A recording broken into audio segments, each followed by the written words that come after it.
Welcome back to Talk a Lot, where we talk a lot of sports. Top 10 NFL teams by week 8. Here we go. Starting with number 10, the Baltimore Ravens. Look, the only reason that the Ravens are on this list is because of Lamar Jackson. If they had one more receiver, they'd probably be a little higher up on this list for me. But when your leading receiver is Rashad Bateman with 167 yards, they do have the Saints safety Marcus Williams, who's leading them in tackles and has 3 interceptions on the season already, which is wild. Talk about a contender for Defensive Player of the Year. You have 3 picks through 2 games. You're up there on that list. You're chasing Trayvon Diggs numbers from last season. So yeah, a solid defense. The Ravens have always had one. Well coached by Harbaugh, but when Lamar's got to do it all on his own and doesn't have a lot of weapons, I understand Mark Andrews is a top tier tight end. Rashad Bateman just doesn't jump off the paper for me. So the Ravens in the AFC at number 10. My number 9 team by the midway point in the year is the LA Chargers. All right, Justin Herbert is obviously a rising star in this league. They do have a lot of weapons, and that's what puts them ahead of the Ravens, right? Keenan Allen, Austin Eckler, Mike Williams, and a pretty solid defense. I wouldn't put their defense even close to some of the teams that you're going to see later on, but a tough schedule for the Chargers, a tough division that they have to play in. But look at that game against the Chiefs. They really should have won that game. And with how high I'm going to have the Chiefs up on this list, I think any team that can keep up with Patrick Mahomes, I think deserves to be in the top 10. And I think they'll probably have after week 8, they'll probably have a 5-3 or 6-2 record would be my prediction. Number 8, the New Orleans Saints. I know they're 1-1 right now. A really bad offensive performance by the home team. Jameis playing with 4 fractures in his back. But you got to remember a couple things about this game. And I talked about this on Twitter. The Saints defense only allowed Tom Brady to score 10 points. Final score was 20-10 Bucks. But the Saints defense only allowed 10 points, right? One of the touchdowns of the other 10 points was a interception return for a touchdown. So that wasn't the defense. That was Jameis Winston's pick 6. And the other one was a field goal that came off a turnover, came off an interception, and Tom Brady didn't gain a single yard that drive. They started the drive at the 37, was it? And they made a 54-yard field goal. So they didn't gain a yard. So that's not defense allowed points, in my opinion. That's points off turnovers.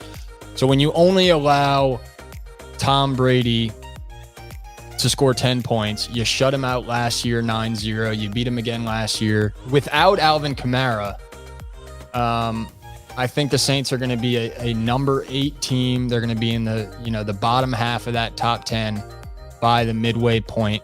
And Dennis Allen spoke today about how, he said straight up his quarterback didn't play great.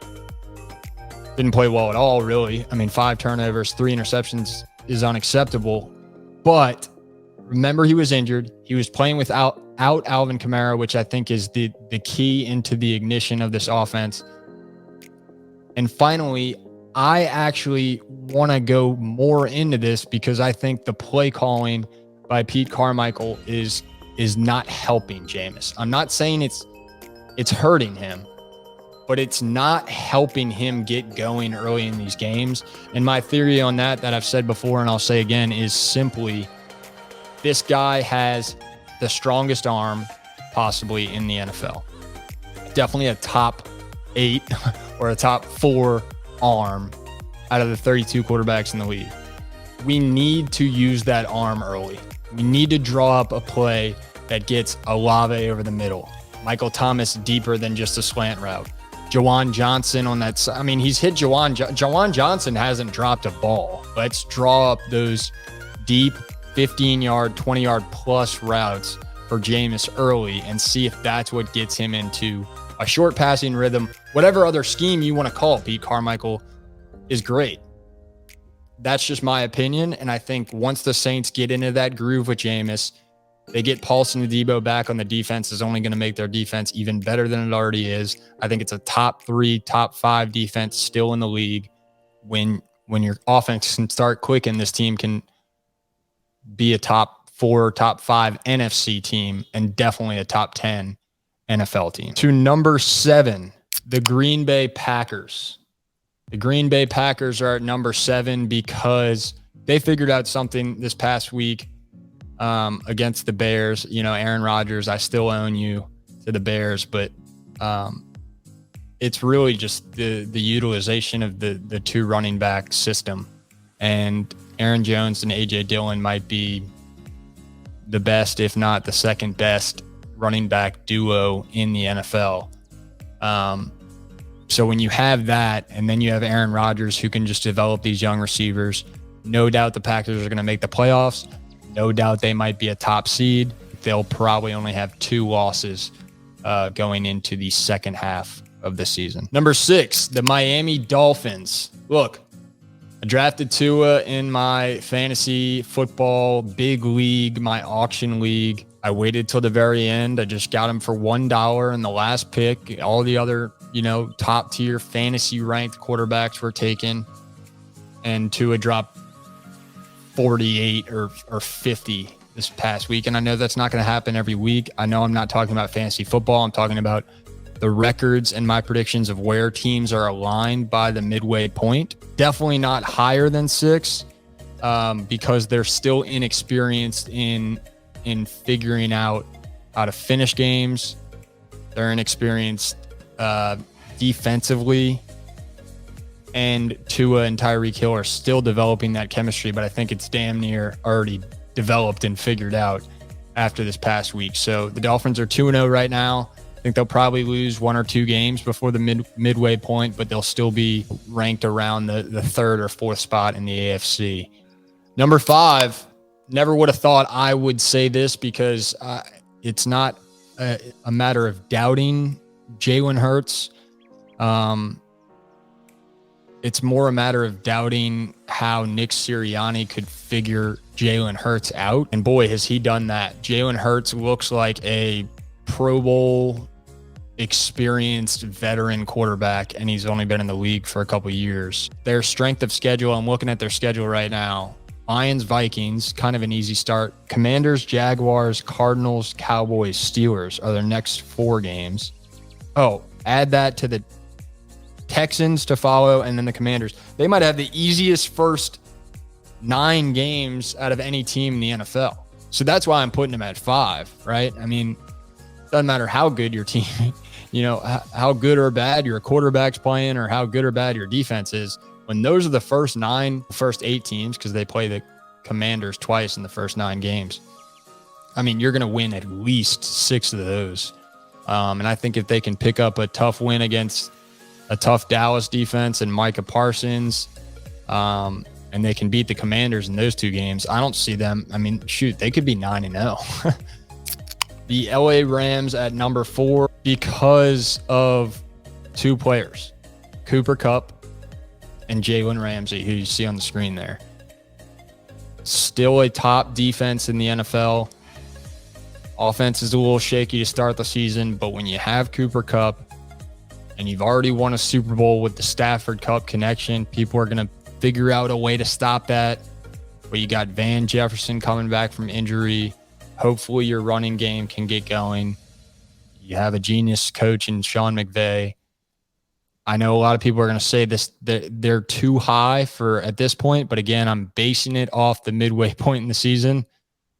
And I think by the midway point in the season, the Rams, again, I'm talking about 2 losses. If you only have 2 losses by the midway point in the season, you're probably going to make the playoffs. And you're going to be contending for a top seed. So the Rams, as we all know, lost to the Bills in week 1. Obviously, the Bills are coming up later in these rankings. So yeah, I like the Rams to be a a top 2 or 3 seed in the NFC, and then definitely a top 5 or 6 team in the NFL. Number 3, this is where it gets a little spicy. I have the Kansas City Chiefs. Do I think they can win a Super Bowl? Yes. Do I think any of these top 10 teams that I've listed can win a Super Bowl? Yes. That's why they're on their list. Any team who is in the top 10 in the NFL means they're in the top 4 or 5 in their conference. It means they're probably going to make the playoffs. And if you make the playoffs, you always have a chance in this league. The Chiefs are at 3 because of Patrick Mahomes' willingness to prove that he can win games without Tyreek Hill, a defense that continues to be well coached, a whole team that continues to be well coached by Andy Reid, and, you know, Juju Smith-Schuster, Clyde Edwards-Helaire kind of developing into their own. I think Clyde's going to have a big season. Obviously, Travis Kelce's still the top, you know, best tight end in the league. And Mahomes is just incredible. So it would be a disrespect to the greatness that is Patrick Mahomes if he wasn't in the top 5.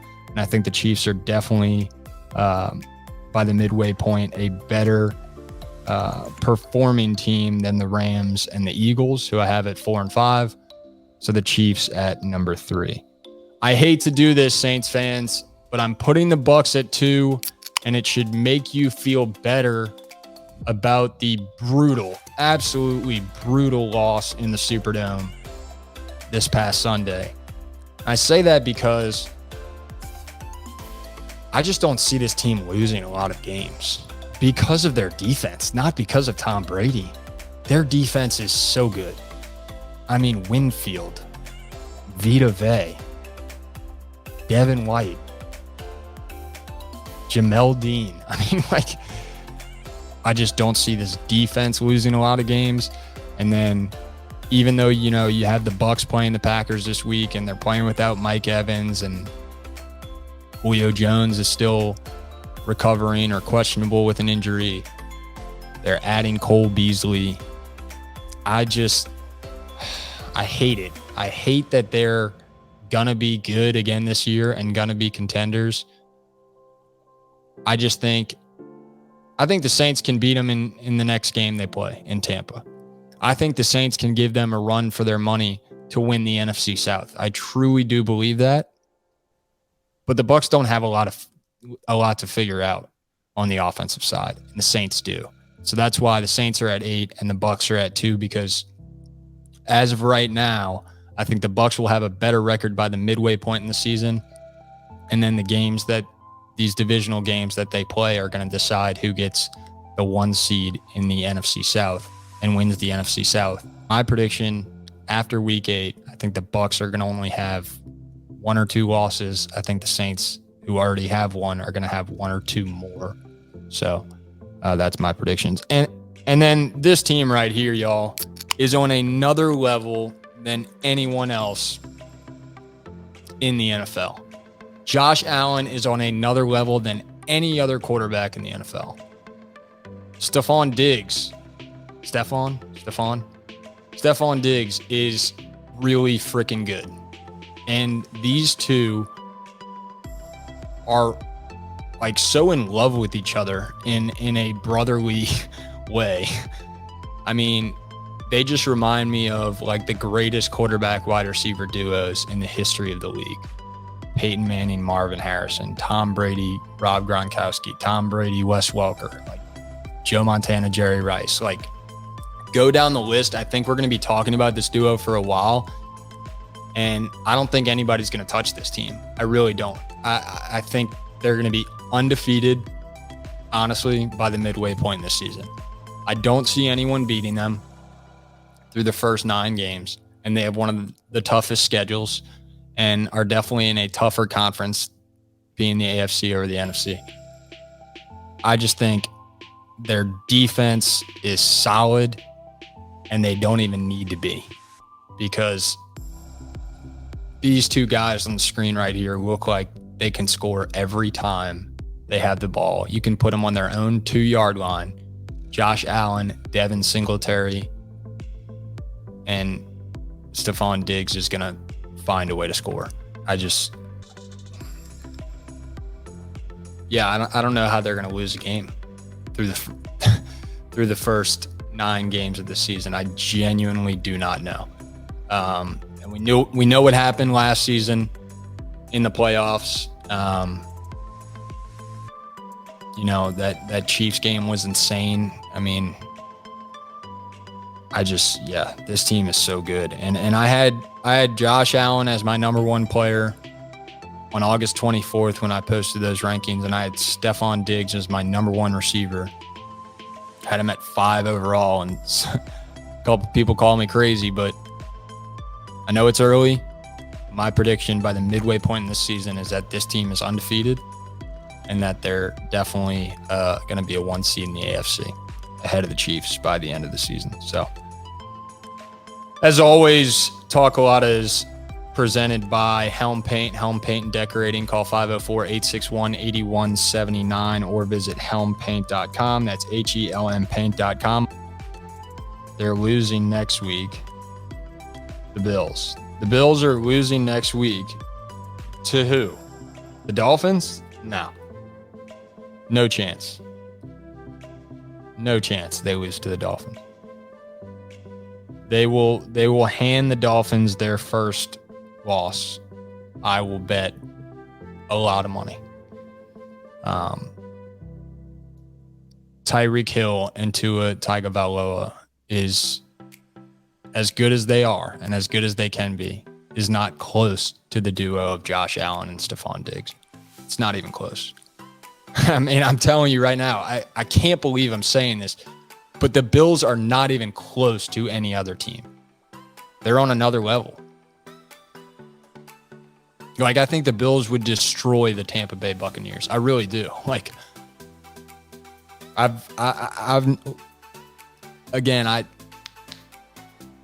am predicting something by the midway point in the season, and I'm only basing it off a small sample size of 2 games.